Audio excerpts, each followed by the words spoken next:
Rotary club of Bombay Juhu beach व HVS foundation यांच्या सहयोगाने आस्था हॉस्पिटल मनोर येथे सर्व उपकरणांनी सुसज्ज अशी कार्डियाक ॲम्ब्युलन्स सेवा सुरू करण्यात आली आहे।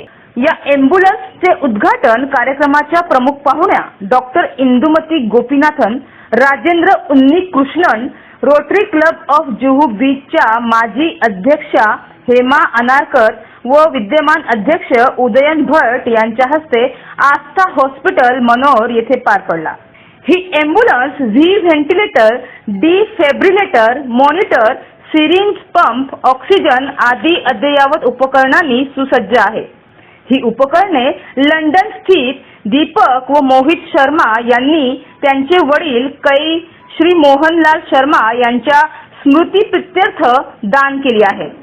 यासाठी रोटरीच्या माजी assistant governor doctor Mona Shah व योगेन शहा यांचे विशेष सहकार्य लाभले।